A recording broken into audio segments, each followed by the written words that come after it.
Hello and welcome to a Scot on Scotch. My name's Neill Murphy. I am a writer, a blogger, and a lover of Scotch whisky, all whisky, but particularly Scotch whisky. And this YouTube channel is a platform for me to discuss that passion, share some recommendations, and all too often to pass comment on what's going on in the industry at the minute. I haven't done a video in a while. It's been a busy summer. When I'm not talking about whiskey, I am a stay-at-home dad, and the summer holidays are usually family time. We had a lovely trip abroad to Cape Verde at the start of the summer holidays, and then lots of day trips and things away. So the whiskey stuff kind of takes a back seat sometimes for the summer months. And now that the schools are back, my daughter's back in school, so the whiskey stuff starts to pick up again. And there seems to be quite a lot happening, quite a lot to talk about at the minute. So I thought it was long overdue that we made another video. So on a personal level, I had a great experience last week. I thought it was worth talking about that because a lovely German couple who took part in the Isla Whisky Academy last year were visiting Glasgow. And so I met them and we visited Glasgow Distillery together. Now, Glasgow is not a distillery that is sort of fully open to the public. They sort of will accommodate tours if they can. Um, it may be something that they're looking to expand upon in months and years ahead. However, I hope they do, because I think people bond more with a brand and with a distillery when they can go and see it themselves. Um, but yeah, so it was a lovely afternoon. Seb, who's the sort of marketing manager there, showed us around and gave us some lovely drams and was very hospitable. Glasgow is a really unique wee distillery. It's maybe not the way people picture distilleries. This is not your little whitewashed building in a romantic glen with trickling streams and misty mountains and all that. This is a warehouse in Hillington, which is an industrial estate basically in Glasgow. It sort of reminds me a bit of, like the sort of craft brewery vibe, like some Brooklyn craft brewery. It's a bit like that. Um, but in a way, it's so Glasgow in some ways. It's modern. It's sort of grimy, sort of urban. Yeah. But best of all, the whiskey they make is really really good, and they are really creative and bold with the choices they make in terms of cask types and all that stuff. They make three different new makes. They do an unpeated original, a peated, and a triple distilled. And then there's lots of experimentation in the different cask types they use and things. So it makes for a really exciting brand and a really exciting place to visit if you ever get the chance. So yeah, that was a lovely day, and then we followed that up with a trip to the Scotch Malt Whisky Society, of course. Since 2020, Glasgow's had its own members' room for the Scotch Malt Whisky Society. We were joined by John McShane, who is the global ambassador for the SMWS, and John invited along the one and only Pip Hills, who, of course, was the founder of the Scotch Malt Whisky Society all the way back in 1983. Now, if you haven't read the book, The Founder's Tale, I suggest you do as a matter of urgency. Even if you're not particularly interested in whiskey, to be honest, The Founder's Tale is a wonderful read because Pip must be the greatest storyteller I've ever actually met in person. The man has squeezed about 5 lifetimes worth of living into his life. I believe he's 81, 82 years old now, still fit as a fiddle, still full of the stories, full of opinions, and just a man you could listen to all day long. Of course, I mean the name of this channel, A Scot on Scotch, was inspired by a book that Pip compiled and edited back in the early 90s called Scots on Scotch. So it was lovely to speak to the man, and of course to to confirm that he is in no way offended that I took the name. In fact, he said he was quite pleased that I did. So big thumbs up there. Yeah, so it was a brilliant day, an absolutely brilliant day. It's lovely that people want to come from Europe to visit Scotland, but in particular Glasgow, because sometimes I think Glasgow gets a wee bit forgotten about. A lot of people visit Scotland and they go to Edinburgh, and I understand that because Edinburgh is a beautiful city. And they go to Edinburgh and then they travel up north to Inverness, maybe the North Coast 500 round the east there, and then you've got the beautiful Western Highlands with Glencoe and over to the Isle of Skye and all that stuff. That is the picture postcard Scotland,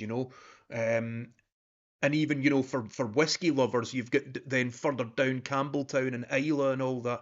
But Glasgow very often gets forgotten about as a destination, and that's something I would like to see change. I think there's a lot happening in this city now, for particularly for whiskey lovers. We have two full-time distilleries here now. We have lots of different bars that have got great whiskey selections. We've got fantastic modern food. We've got traditional food. A wonderful music scene. Glasgow is a place to be in Scotland. It is vibrant and lively, and there are things happening in the whiskey world here, with lots of independent bottlers based here and things as well. So please don't discount Glasgow as somewhere to visit when you're in Scotland. Don't just fly into Glasgow and then head off to the other bits. Spend some time here and see what's going on. And if you need any advice, any help on what to go, where to go, what to see, give me a shout. I will be more than happy to help you out. I can even put together some things for you if need be. So it was lovely to go to the distillery, lovely to spend time with such cool people. And yeah, I hope they enjoyed it as much as I did because it was brilliant. But yeah, so that's my most recent sort of whiskey experience. Um, Beyond that, I'm still writing, posting stuff on the blog. Obviously, I've had great drams over there from independent bottlers like Dram and What Whisky. I've been posting a lot about them recently. There's been a great bottling from the Vintage Malt Whisky Company, a Bunnahabhain that was bottled exclusively for the Isle of Whisky shop in Bowmore. You can read all those reviews. That's scotonscotch.com. Go to the blog section. You'll see all my reviews there. We are now well over 1,000 published reviews, published drams rather. Yeah, there's so much on there. So moving on, I wanted to talk a wee bit about some of the news that's come out over the last week or so. First of all, we'll touch a wee bit on there's a new celebrity whiskey in town. Um, it is a project that was sort of overseen by Dr. Bill Lumsden. Now, anybody who's into whiskey should know Dr. Bill. He commands a lot of respect. He has worked on some phenomenal products in the past. So he is the head distiller, master blender, whatever you want to call it, for Glenmorangie and for Ardbeg. That's a hell of a back catalogue there. But this time he is working with a company fronted by Beyonce, the very, very, very famous singer, formerly of Destiny's Child and all that. So apparently Beyonce has it was like a great grandfather or something who was a renowned moonshiner. And so now there's a sort of rye heavy American whiskey on the market. Sir Davis, I think it's called. Um, I'm not sure if it's the sort of thing that will interest me. The only thing I can say about it is from what I've seen, the price looks fairly reasonable. I think I saw it about £56 or so. Please do correct me if I'm wrong. Tell me in the comments if you've seen a much higher price. I'm sure I saw £56. And so that's a relatively accessible entry point to the brand, so no complaints there really. But yeah, I think it's so easy to be put off by these celebrity endorsements. We've seen so many of them come and go over the years, and very little, very few of them have staying power. Very few of them have resulted in really good products, you know. With David Beckham with the Hague Club thing, he's now severed ties. At one point, Michael Owen was a brand ambassador for Spey Whisky or something. That seems to have long gone as well. Um, yeah, so I mean, I don't really have any strong feelings about this either way. If it turns out to be a great whisky, fair dues. It sounds like there's maybe a bit of a backstory there with the relative who was a moonshiner. It sounds like I suppose what I'm trying to say is I don't mind celebrities getting involved in the whisky industry so much if they have a genuine interest in it themselves. But if it's just a money making vehicle, then I think people see through that quite quickly. If it's jumping on the bandwagon of something they think is successful, then people tend to see through that. I'm not saying that's what's going on here. I will reserve all judgment. If I get the chance, I will try the whisky because curiosity's always there. You know, any new product, you're always curious to know what it's like, whether it's any good or not. I would give it a go. No, I'm not prejudiced in any way. I'll happily try it. But yeah, I think sometimes people are they get a bit exasperated when they see yet another celebrity coming on board the whisky train, you know. So it'll be interesting to see what happens with that. It'll be interesting to see if this becomes a long-term thing and, 5, 10 years down the line, is this brand still around? Or was it a bit of a flash in the pan, spur of the moment, celebrity wants to do something cool and then gets bored and moves on? Time will tell, I guess. Um, Yeah, so elsewhere, the whiskey world was kind of rocked by some big news this week, coming out of Sweden. Now, historically, I have done quite a lot of reviews of Mackmyra whiskey, the Swedish single malt brand, the first single malt to come out of Sweden. Um, and I was always quite a fan of the brand. I thought they tried different things. Crucially, I thought they sort of took the Scotch model of single malt making and then did unique Swedish things with it, to put their own stamp, their own national identity on it. And I think that's important because if you're just going to copy what Scotch does and do it somewhere else, what's the point? Why do we need a Italian version of Scotch or a Swedish version of Scotch? But a Swedish whiskey that does things a Swedish way, well, that can bring something new to the table. It felt like Mackmyra at least tried to do that with a lot of their expressions. But the news came out this week that after 25 years in business, they are filing for bankruptcy. Now the timing of that seemed bizarre because a couple of years ago, Mackmyra had a huge presence in Scotland and in the rest of the UK. They employed something like 3, 4, 5 maybe full-time brand ambassadors here. During the pandemic, they were all over social media, lots of content, very prominent brand placement. They seemed to be everywhere. And then a couple of years ago, it all stopped. And they seemed to withdraw from this market. I never saw new expressions. I heard nothing on the social media. Just Mackmyra seemed to evaporate into thin air. Um, and it was quite kind of sad, but the whiskey world moves on and there's so much new stuff coming out. We forget about Mackmyra. I just assumed a business decision had been made not to focus so much in the UK and off they went. But then it came out this week that obviously they've been struggling quite a bit. But the week before, there was talk of a new distributor being found and coming back to the UK market.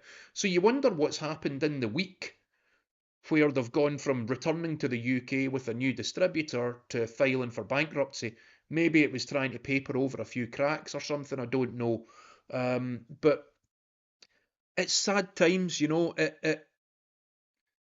Mackmyra was it was a successful brand, at least outwardly. I don't know how much money they were making behind closed doors, but outwardly it seemed like a successful brand.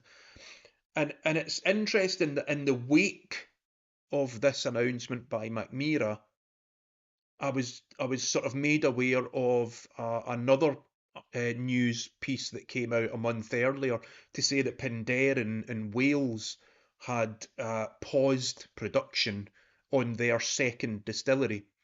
So Penderyn, obviously, again, the first Welsh single malt, they had built a reputation for themselves, decided to expand, opened a new distillery in a new premises. It's been operational for 1 year, and they've decided that that's it. Now, pausing production sounds an awful lot like the term that we used to use, which was mothballing. It sounds like, I mean, pausing for how long, until things bounce back again? How long's that going to be? So to me, it sounds like that's a mothballed distillery now. And Mackmyra, who knows? Somebody might step in, take it on, and say, no, we can make a successful business out of this and do things differently, make a few cutbacks, whatever. But it would be terribly sad to see it go. It really would. Same with Pinderyn. I'd hate to see anything happen, especially because we never, ever, ever want to see job losses, of course. It's very easy, from the whiskey punter point of view, from the whiskey lover, the whiskey drinker. It's very easy for us to look at the constantly climbing prices and all that stuff, the auction prices spiraling. It's very easy to look at that and say this bubble needs to burst. But of course, if the bubble does burst, then the likelihood is businesses closed and jobs lost. And we don't want to see that. So I want to make that clear because I know I have spoke before about bubbles bursting and things, and to a degree I do think there needs to be a rebalancing of the way this industry has gone because it has been up, up, up, up, up for a long time, and maybe things just need to settle down a wee bit. It almost seems like there's been some reckless decisions made now when you're looking at the sort of the situation across the board. There's been so many new distilleries planned and in various stages of construction and already operational, and even well-established distilleries have ramped up production more, more, more. And now you're starting to look around and say that's a couple of distilleries halted now, one bankrupt, one pausing production. And I just wonder if I'd be surprised if they were the only ones. It would not surprise me one bit if we heard a bit more, a few others following suit. It's maybe interesting that they are not Scottish distilleries because for a long time I've been worried about Scotch. I've been worried about this huge expansion in Scotland because the market's getting busier and busier with good whiskey being made all over the place. And I've been worried about what the impact in Scotland is going to be if the bubble bursts. And worried what distilleries might close down here because those are the ones I'm closest to. Those are the people that I maybe know and have dealt with in the past. So I don't want to see anything happen to them. But it never really crossed my mind actually that the first ones to feel the impact of a sort of slump, if you want to call it that, might actually be the world whiskies, the ones that aren't from traditional whiskey making countries. And I suppose it makes sense when you think about it because it's like, the last ones in are the first ones out, maybe countries that don't have that lengthy heritage with whiskey production and whiskey buying and whiskey drinking. Maybe they are the first ones to go when it all starts to slide downhill a little bit.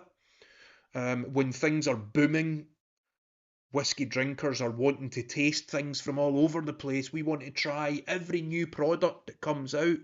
But then when people start feeling the pinch a bit, maybe they slip back into some of those old habits of going for trusted brands, well-established distilleries, names that have been around for who knows how long. And some of these newer ones from places like Sweden, Wales, maybe they don't have the same sort of pull anymore. I don't know. This is, as always with any of my stuff, it's opinions and more, not even so much opinions, it's like wondering. I'm just throwing out suggestions, for what might be going on. I am not an expert. I've never claimed to be. It's just how I see things and the questions that I'm asking. So yeah, it's a real shame to see any distillery go, any business of any kind. But Mackmyra, I felt a wee connection to. I liked what Mackmyra did, and I hope that some kind of resolution can be found to prevent it from disappearing altogether. That would be a terrible shame, I think. And also, we don't want this to start some kind of knock-on effect, because once one or two distilleries start closing, maybe that then becomes a more viable option for some other businesses. Well, we just cut our losses, close and shut down and run. And we don't want that. We don't want that. What is the solution? I don't know. I don't know. I think what we need to see is, as I say, is a rebalancing, a slowdown in the price increases for a start, because that's not helping. It's not helped bring people to whisky, and the people who built up collections like this during lockdown and things. People bought more during lockdown than they were buying any other time because they'd nothing else to spend their money on. So everybody with an interest in whisky went daft during lockdown and bought everything. There were huge rushes to buy every single new release that came out. Everything sold out instantly. But now that we've had cost of living problems and energy, fuel price problems and all that, maybe people think, I can give this new release a miss. I can drink some of the collection I built up during lockdown. I don't need to rush out and buy some new stuff. And when new distilleries come out and want to charge £100, £200, whatever it is, for their first 3-year-old whisky, maybe I can give that a miss. Maybe I don't need to spend that. Um, it's going to be an interesting couple of years, I think, in over the next year or two. We're going to see more change. Maybe some of the big boys step in and snap up smaller distilleries, or maybe it goes the other way. You hear a lot of talk about the likes of Diageo, the giants, Edrington. They'll be fine. But in a funny kind of way, maybe they might be the ones to actually start shutting down first.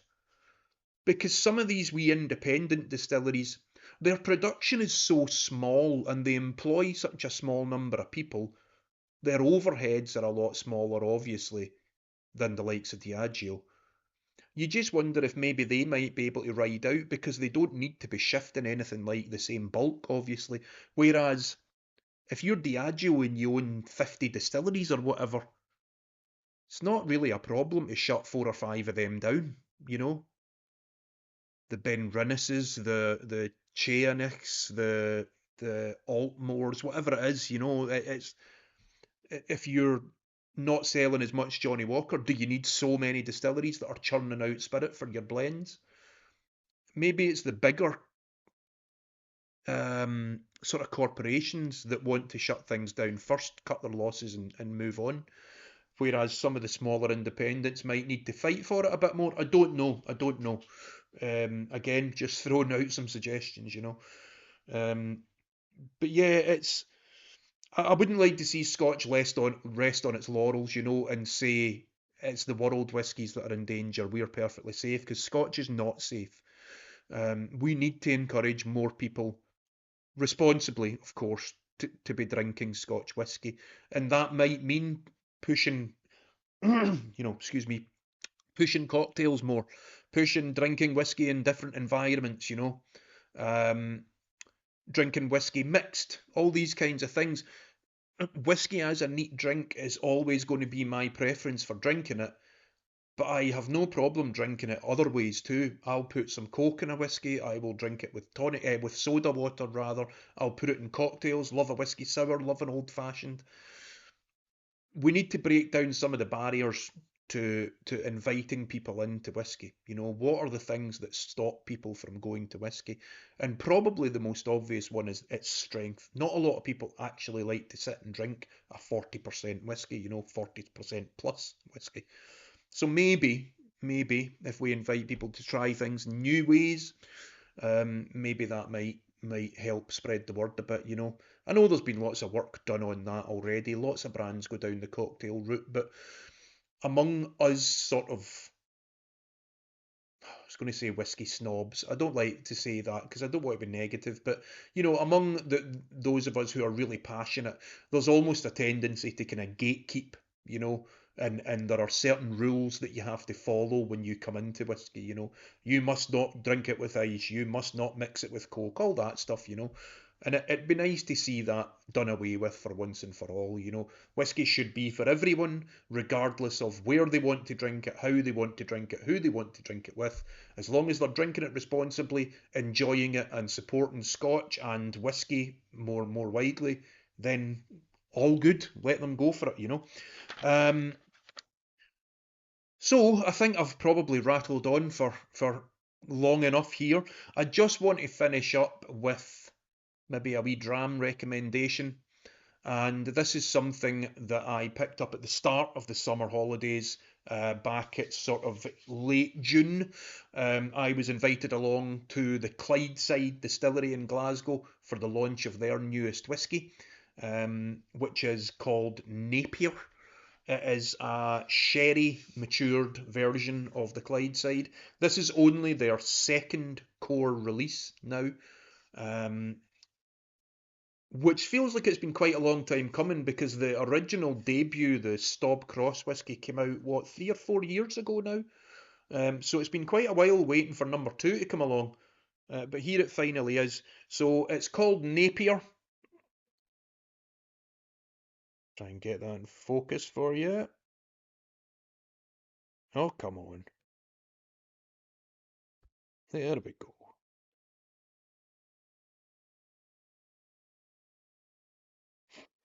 And so it's named Napier after Robert Napier, who is viewed by many as the father of shipbuilding on the River Clyde. Glasgow was famous for its shipbuilding. There is a term, Clyde built, which means quality, because any of the stuff built on the River Clyde was some of the finest engineering, the finest shipbuilding in the world at the time. It led Glasgow to be known as the second city of the empire because it was so important to the British Empire. It's interesting that if you were to visit the River Clyde now, you can almost not imagine how busy it must have been in those days because it is like a ghost town now. Um, a lot of other cities across, particularly England, like the likes of Liverpool and things, there's been a lot of work done on the regeneration of their riverside. In Glasgow, not so much. It is a bit of a wasteland when you go down by the banks of the Clyde. And to think of the activity that used to go on in that area and to look at it now, it's quite sad, and it's desperately in need of a bit of life being breathed into it.